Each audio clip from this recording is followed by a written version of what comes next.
ستار أكاديمي مؤامرة مصرية برعاية تويوتا إيجيبت يبث على قناة CBC، وهي قناة مصرية تبث البرنامج منذ السنة السابقة، والفائز بستار أكاديمي 10 هو محمد شاهين، وهو مصري عجيب. هذه السنة أي ستار أكاديمي 11 عدد المصريين بالبرنامج هو 4: محمد سعد ومحمد عباس وهايدي ودينا عادل. محمد سعد خرج بتصويت أصدقائه، أما هايدي فأقصت علي الفيصل من السعودية، وهو ذو شعبية كبيرة. لكن دعونا نرى الحقيقة في هذا الفيديو. اني عارفه ان الوضع خطر قوي عليكي، بس احنا بنعملك عمليه انقاذ غير طبيعيه. بنحاول بصي بس، بصي لي عليك حاجه، اشتغلي وانا هبقى اتكلم معاكي بعدين. ماشي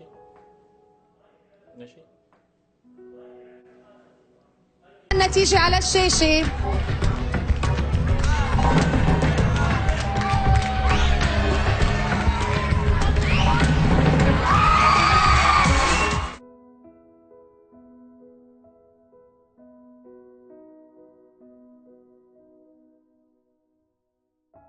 علي مثلا انا زعلت انه علي فل.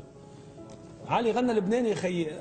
طبعا انا خلي واحد سعودي يغني لبناني يا خيي يمكن يفشل. فهمت شو قصدي؟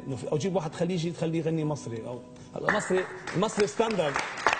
المصري كلنا بنحب نغنيه، بس انه تغني لبناني صعبه لواحد مواطن سعودي او مواطن عربي. اللكنه تبعنا ثقيله. زلمه غنى، زعلت شوي بس انه اتس جيم، يعني افتر اتس فير جيم. بس انا بلاقي في اشخاص كثير ضعاف بالاكاديميه، اضعف من علي لازم يفلوا للاسف، بس ما فلوا. دينا عادل تعود إلى الأكاديمية بصوت الجمهور عجيب. دينا عادل تتفوق على الطالب إيهاب أمير الذي لديه شعبية كبيرة جدا في الوطن العربي. هذا ما قاله إيهاب أمير بعد تسميته هو ودينا كنوميني. يعني بتصير تحس حالك كل جمعه اللي كيبقى فيك انك ما درتيش غلط، يعني وهما كانوا كيتسناو منك الغلط ولكن ما درتيش انت. هاد المره اللي بغاو يعطوك اغنيه اللي ما فهمتي، ما يبقاوش يخططوا لك واش يطيحوك النومين. انا عرفت راسي شديت الاغنيه، عرفت راسي النومين، ولكن ما بقاش بغيت نقول قدام كاميرات انني نوميني. شديت الاغنيه عرفت راسي نوميني. شنو هي ديك الاغنيه بابور يا راه؟ شنو هي هذيك الاغنيه؟ تيجي على الشاشة أعلى نسبة نيلة أو نيلتها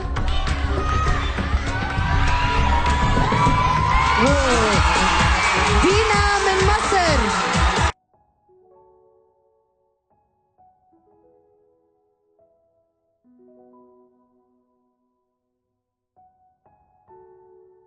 لكن الكل استغرب لخروج إيهاب أمير، لكن هذا ما قاله إيهاب أمير بعد خروجه من الأكاديمية.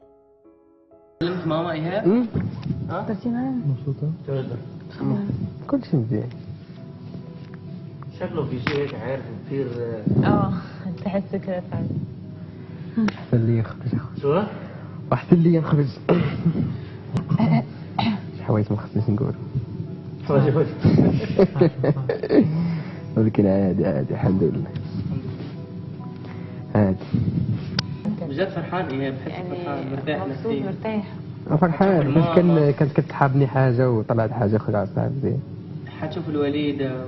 إيهاب ما يبقاش فيك الحال، انا راه باقي ما شفتش البرايم، راك سوبر ستار وعندك جمهور كبير في العالم العربي. إيهاب خويا حاتم الله يمطر عليا الدم، انا فرحان وداكشي اللي وصلت لي بزاف، داكشي اللي قدمته بزاف، شرفت المغرب الحمد لله. واخا كان شويه ديال الظلم ولكن هانيه خويا هانيه، ياما في الحياه صدمات. المهم الحمد لله. في صفحة يوتيوب أغاني إيهاب أمير الأولى وصلت إلى 4 مليون ونصف خلال 5 أشهر، والثانية وصلت إلى 2 مليون مشاهدة على اليوتيوب. فهذا ما إلا دليل بأن دينا تستحق البقاء، وأن لها قاعدة جماهيرية كبيرة بالعالم العربي.